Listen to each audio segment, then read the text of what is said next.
First things first, Lavinia, how are you? I'm doing great. I'm still full of energy and happiness about my last few encounters with Philip Glass. Last week I was in New York to perform a solo concert around his Etudes, and he came to the concert.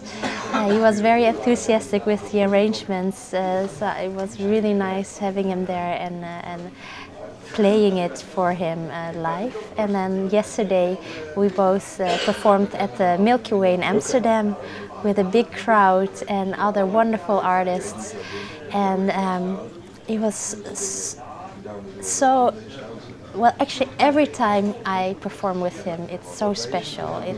It as if he brings it to a different level, and you can not really expect you cannot really know what to expect with Philip when you have this concert where he puts so many people together. Mm-hmm. But as we are rehearsing, things are being created, and once we're on stage, it's just one big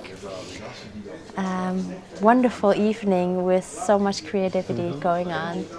Well, before we get into Philip Glass, because obviously your new album is based on his work, I'd like to go back a little bit, because there was a concert with Philip Glass in New York. Yes. But it was also with Iggy Pop, and it was a tribute to David Bowie. Right. So, yes. What did David Bowie mean to you? Well, actually, David Bowie is also a person that his music I got to know better through Philip Glass. Okay. I was known with his music already, but sure.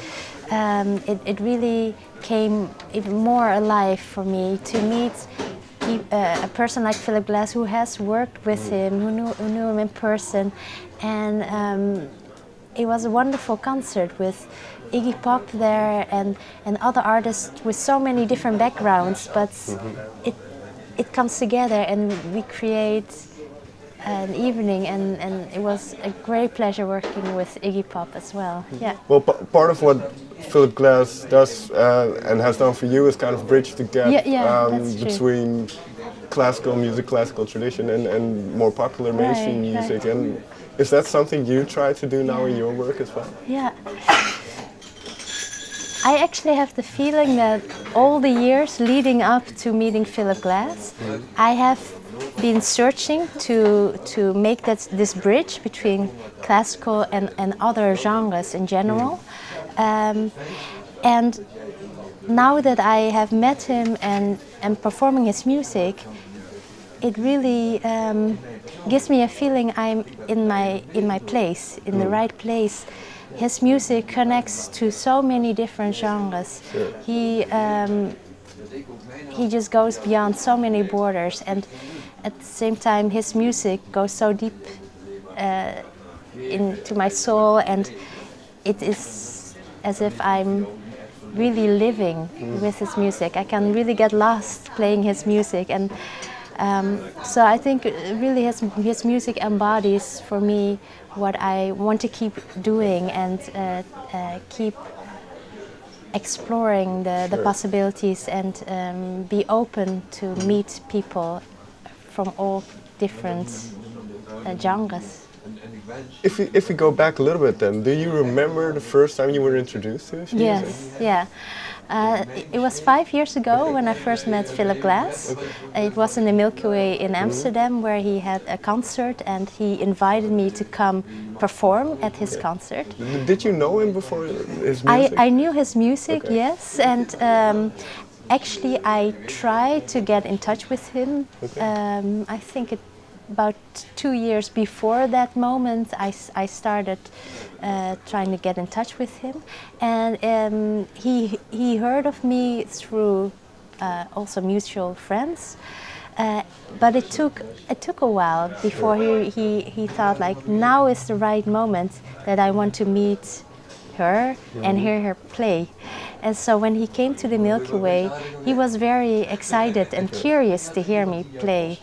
Well, I was quite nervous because at first I didn't know what I had to play. So I asked him, what do you want me to play? Well, he was really nice in suggesting to transcribe his metamorphosis. So it was actually his idea at first to start transcribing his music. So I did. I transcribed those pieces, and when he came to Amsterdam, I played them for him. And he listened very carefully, and I could immediately see in his eyes that he was very surprised with the possibilities of the harp. And he also said that it gives him new insight in his own music, hearing his pieces, which he has heard many, many times, Sure. but this time on the harp. And for you as well, then, what did you discover in this music while transcribing it? Because that's a different way of listening to it than just putting a CD on. Yeah. Well, I never played that music, that kind of music before. Not his music, but also not the music with all those repetitive motives. And I have to be honest, at first I thought, oh, this music looks very easy for me to play. So I started playing it, but then very soon I noticed like I had to make adjustments because he had a lot. He uses a big range of octaves, and with the harp I had to jump and make changes in fingerings in order to reach the low strings and the high strings in that tempo that he put in the music. And at the same time, working with all those repetitive motives, I noticed that I got lost very quickly. I realized that this takes such a high level of concentration to get these notes out there, but keep the tension span over the whole piece. And his pieces can be very long. So it was a big challenge at first, where I also noticed that my muscles in my arm were not used to all these repetitive motives in fast tempos. So I worked on it for almost a year, and then that's when I thought, like, now I have more control. I think I created a new muscle here. Okay. I call it the glass muscle. And it once I was able to get the right concentration, I noticed that I could really lose myself in his music, and the sound of the music really opens up on the harp. The harp it's an instrument with a lot of colors. You can almost imitate an orchestra in the harp. At least that has always been my goal, to try to imitate as many instruments, colors, sounds, emotions. And in his music, it just opens up a lot of overtones. When you play one string on the harp, you get actually the sound of the octave and the octave above, also in this sound.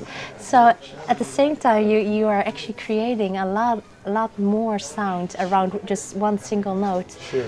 And it really amplified each other. And you said, well, you played it for him, and obviously he liked it. Was it important for you to get his blessing to continue with his work? Yes. I think in general I get very inspired meeting people who are creators. And in this case, he is one of the great composers of nowadays. And also getting him to know him on a personal level meant for me that I really got to know his music on a different level as well. It really goes together, and having his permission meant a lot for me, because it really motivated me to keep on going. He really encouraged me and told me that I could go on. He gave me suggestions, and he also gave me some good advice on how to transcribe it. Okay. I went to his house in April and I played the Etudes, which I transcribed before, and then I played them all for him. And after every Etude we discussed about it. We talked about, does it really fit for the harp? because when you transcribe music, you always have the goal to make the piece fit to the instrument as if the composer would have been writing it for this instrument. So he suggested a few things to change, and it really helped to make it work even better on the harp. So I'm very grateful for his help and his permission. Sure.